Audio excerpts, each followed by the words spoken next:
పెరికిల పిచ్చి గారు, అలాగే పుష్పాలు గారి యొక్క కుమారుడు కోటేశ్వరరావు గారిని, అలాగే గోరుకొండ యేసోబు గారు, అలాగే విజయమ్మ గారి యొక్క ఏకైక కుమార్తె అన్నపూర్ణను జతపరచు నిమిత్తమై దేవుడు సంకల్పించినటువంటి, దేవుడు ఏర్పాటు చేసినటువంటి లోకము నుండి దేవుడు ఈ బిడ్డలను ఆశీర్వదించడానికి ఇష్టపడుతున్నటువంటి ఈ గొప్ప తరుణాన మనమందరం కూడా సమకూడబడి ఉండటం ఎంతైనా సంతోషం, ఎంతైనా ఆనందం. సమయం ఇచ్చినటువంటి దైవజనులకు హృదయపూర్వక వందనాలు తెలియజేస్తా ఉన్నాను. ఈ నూతన వధువులను ఉద్దేశించి కొన్ని మాటలు పరిశుద్ధ గ్రంథంలో జ్ఞాపకం చేసుకుందాం. ప్రతి ఒక్కరు కూడా వివాహం జరిగించే సమయంలో ఆ శుభకార్డు ప్రింట్ చేయించేటప్పుడు ఒక చక్కటి మాట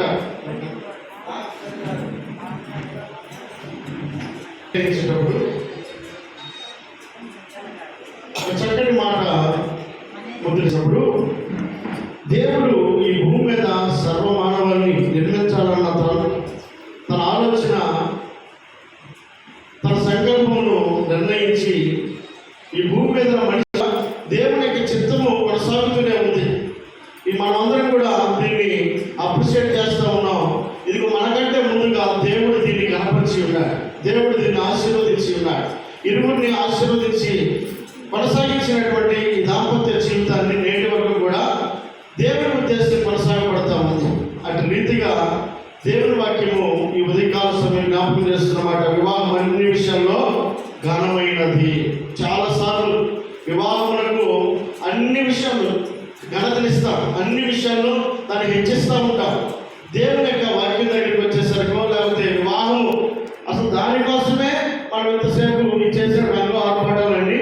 వివాహం దగ్గరికి వచ్చేసరికి కొన్ని వివాహాలు, ఈ వివాహం అయితే చక్కగా ప్రశాంతంగా ఆ దేవుని మహిమకరంగా కొనసాగడానికి దేవుడు పంపించాడు. చాలా వాటన్నిటికీ ప్రాధాన్యత ఇచ్చి వివాహం చేయబోయేసరికి మాస్టర్ గారు అంటారు, సమయం ఎంతైంది అనుకుంటారు మొదటి గారు అని అంటూ ఉంటారు. అంటే వివాహం అన్ని విషయాలు ఘనమైనదే. ఆ ఘనమైనటువంటి కార్యము ఘనంగా ఆ బిడ్డను దీవెనకరంగా ఆశీర్వాదకరంగా దాన్ని కొనసాగించాలి అంటే దేవుని యొక్క వాక్యం చేత వారు అడ్డు కట్టబడాలి. దేవుని యొక్క వాక్యము దాంపత్య జీవితం గురించి పరిశుద్ధ గ్రంథంలో అపోస్తలుడైనటువంటి పేతురు గారు ఒక చక్కటి మాట జ్ఞాపకం చేస్తాడు. తన యొక్క పత్రికలో, మొదటి పత్రికలో ఒక మాట జ్ఞాపకం చేస్తూ మాట్లాడుతున్న మాట. మొదటి పేతురు రాసిన పత్రిక 3వ అధ్యాయంలో మొదటి వచనంలో ఒక మాట అంటాడు, అటువలే స్త్రీలారా మీ స్వపురుషులకు లోబడి ఉండుడి, అందువలన వారిలో ఎవరైనాను వాక్యములకు అవిధేయులైతే వారు భయముతో కూడిన మీ ప్రవర్తనను చూచి వాక్యము లేకుండానే తమ భార్య నడవలన రాబట్టవచ్చును. జడలు అల్లుకున్నట్టు, బంగారు నగలు పెట్టుకున్నట్టు, వస్త్రములు ధరించుకున్నట్టు, వెలుపటి అలంకారానికి అలంకారముగా ఉండక సాధువైనట్టు మృదువైనట్టునైనా గుణమును అక్షయ అలంకారం గల మీ హృదయంపు అంతరంగ స్వభావము మీకు అలంకారంగా ఉండవలెను. అది దేవుని దృష్టికి మిగుల విలువ గలది. దేవునికి మహిమ కలుగును గాక. హల్లెలూయా. వివాహం అన్ని విషయాల్లో ఘనమైనదే. ఆ ఘనమైనటువంటి కార్యము ఘనంగా ఎంచబడాలి అంటే దేవుడి చిత్తాన్ని ఇంప్లిమెంట్ చేయాలి. దేవుడి చిత్తాన్ని మన జీవితాల ద్వారా నెరవేర్చేటట్టుగా మనం కొనసాగించాలి. మన ఇష్ట ప్రకారంగా కొనసాగించేది ఘనమైనదిగా ఎంచబడదు. ప్రారంభిస్తాం, ఆ ప్రారంభించిన పని ఘనంగా ముందుకు కొనసాగాలి అంటే దేవుడి చిత్తం చేయాలండి. చివరిలో ఒక మాట అంటాడు, ఏమంటాడు అక్కడ, అది దేవుని దృష్టికి మిగుల విలువ గలది. ఎంత పెట్టినా దేవుని దృష్టికి మిగుల విలువ కలిగింది కాదు. వివాహం ఎంచబడాలి అంటే చేసుకోబోతున్నటువంటి భర్త మాటకు విధేయత చూపించాలి. చెప్తున్న మాట వినాలి. నీకేం తెలియదు కూర్చోని చెప్పనేటువంటి మాట ధిక్కార స్వరం, అది దేవుడికి ఏమాత్రం కూడా ఐశ్వర్యం. దేవుడి చిత్తాన్ని కొనసాగించేటువంటి వ్యక్తి విధేయత చూపించాలండి. మొట్టమొదటిగా ఈ ఉదయకాలంలో అన్నపూర్ణ తెలుసుకోవాల్సినటువంటి ఒక చక్కటి మాట ఏమిటంటే, కోటేశ్వరరావు గారికి విధేయత చూపించాలి. చక్కగా ఆ భర్త మాట వినడానికి ఆమె మంచి ఆలోచన కలిగి ఉండాలి. రెండవది, అక్కడ రాయబడిన మాట చూసినట్లయితే, వారిలో ఎవరైనా వాక్యములకు అవిధేయులైతే వారు భయంతో కూడిన మీ ప్రవర్తన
చెడిపోనిది, అది అక్షయ అలంకారం.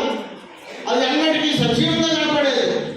కొన్ని ఉన్నాయి అంతలో కనపడి ఇంతలో మాయమైపోయేటువంటి కొన్ని అలంకారాలు ఉన్నాయి. దాని పై వచ్చిన అంటాడు, జడలు అల్లుకున్నట్టు, బంగారు నగలు పెట్టుకున్నట్టు, వస్త్రములు ధరించుకున్నట్టు, వెలుపటి అలంకారము మీకు అలంకారంగా ఉండట. అంటే వాటికి ఇచ్చిన ప్రాధాన్యత కంటే దేనికి ప్రాధాన్యత ఇవ్వాలి? సాధువైనట్టు మృదువైనట్టునైనా గుణమాను అక్షయ అలంకారానికి దానికి ప్రాధాన్యత ఇవ్వాలండి. అది కుటుంబాన్ని నిలబెట్టేది, అది కుటుంబాన్ని కాపాడేది. ఈ 3 లక్షణాలు కుటుంబ దాంపత్య జీవితానికి ఎంతో అత్యవసరమైనటువంటి ఆలోచన దేవుడు జ్ఞాపకం చేస్తున్నాడు. స్త్రీగా గుర్తుపెట్టుకోవాల్సినటువంటి అన్నపూర్ణకు దేవుడు జ్ఞాపకం చేస్తున్నాడు. ఒకటి, లోబడి ఉండాలి, అలాగే ప్రవర్తన జాగ్రత్తగా చూసుకోవాలి. మూడవది, సాధువైనట్టు మృదువైనట్టు అక్షయ అలంకారం గల మీ హృదయపు అంతరంగ స్వభావం మీకు అలంకారంగా ఉంచుకోవాలి. ఈ 3 చేయగలిగినప్పుడట దేవుడి మాట అక్కడ చివరి అంటాడు, అది దేవుడి దృష్టికి మిగుల విలువ గలది, విలువైనదిగా ఎంచబడుతుంది. వివాహములకు అది ఒక గుర్తుగా, వివాహం ఎంతో ఘనముగా ఎంచబడడానికి ఆ క్రియలు ఆ కాపురములకు ఎంతో ఆశీర్వాదకరంగా ఉంటాయి. దేవుడికి మహిమ కలుగును గాక. హల్లెలూయా.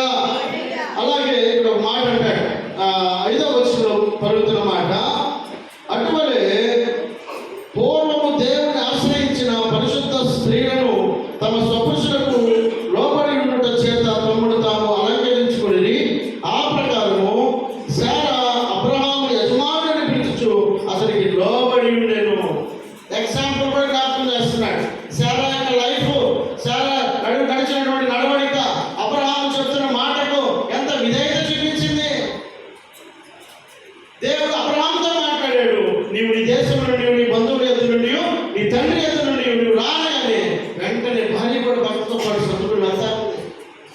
పిలిచిందేమో భర్తను అనుసరిస్తుందేమో భార్య. అంటే లోబడేటువంటి విషయాన్ని దేవుడు అక్కడ గుర్తు చేస్తూ ఉన్నాడు. దేవుడి మహిమ కలుగును గాక. హల్లెలూయా. అక్కడే భర్తల గురించి కొన్ని మాటలు జ్ఞాపకం చేస్తారు. 7వ వచనంలో, అటువలే పురుషులారా జీవమాన కృపావరంలో మీ భార్యలు మీతో పాలువారై ఉన్నారని ఎరిగి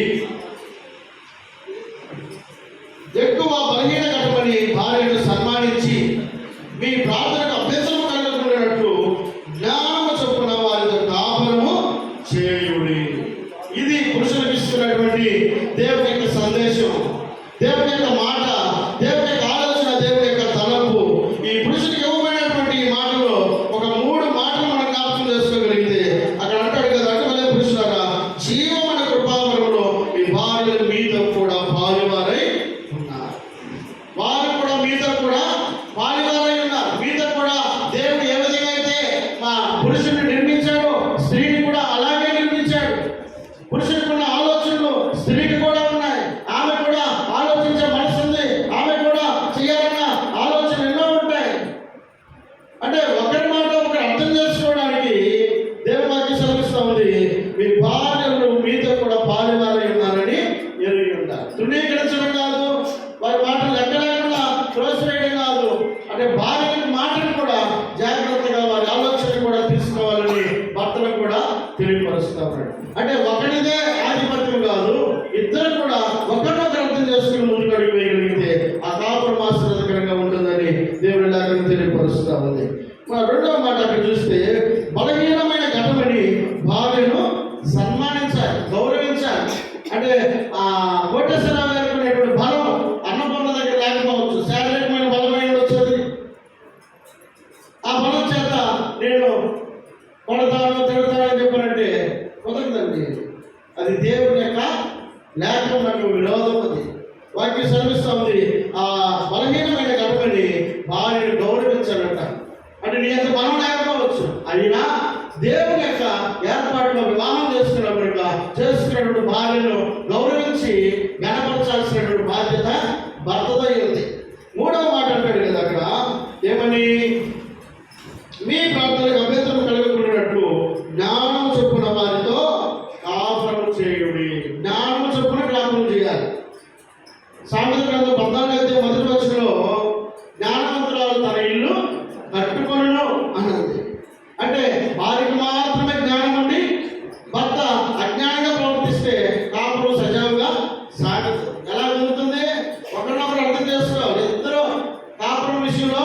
జ్ఞానం కలిగి ప్రవర్తించాలి. ఆ జ్ఞానము ముందుకి కొనసాగడానికి దేవుడు ఆశీర్వాదకరంగా మారుస్తాడు. అక్కడ ఒక మాట ఉంది, ఏమనంటే జ్ఞానము చొప్పున వారితో కాపురము చేయుడని పురుషులకు తెలియపరుస్తా ఉన్నాడు. అంటే జ్ఞానము కలిగిన స్త్రీ ఏ విధంగా అయితే కుటుంబాన్ని కట్టుకుంటుందో భర్త కూడా అదే జ్ఞానాన్ని అనుసరించి ఆ కాపురం విషయంలో ముందు కొనసాగాలని దేవుడు జ్ఞాపకం చేస్తున్నాడు. దేవుడి మహిమ కలుగును గాక. హల్లెలూయా. కనుక యుద్ధకాలము జ్ఞాపకం చేస్తున్నటువంటి చక్కటి మాటలు దేవుడి చిత్తాన్ని నెరవేర్చడానికి స్త్రీ అయినా పురుషుడైనా కోటేశ్వరరావు అన్నపూర్ణ అయినా దీవెనకరంగా ఆశీర్వాదకరంగా ఉండాలని దేవుడు కోరుకున్నాడు. ఆ కోరుకునే విషయంలో కొన్ని నియమాలు ఉన్నాయి, కొన్ని నిబంధనలు ఉన్నాయి. ఆ నిబంధనలు నియమాలకు తగినట్టుగా కాపురాన్ని కొద్ది కొనసాగించుకోగలిగితే అది దీవెనకరంగా మార్చబడగలుగుతుంది, ఆశీర్వాదకరంగా మార్చబడగలుగుతుంది. దేవుడు తన వాక్యమును ఈ మధ్యాహ్న కాల సమయం ముందు దీవించి ఆశీర్వదించుగాక. ఆమేన్.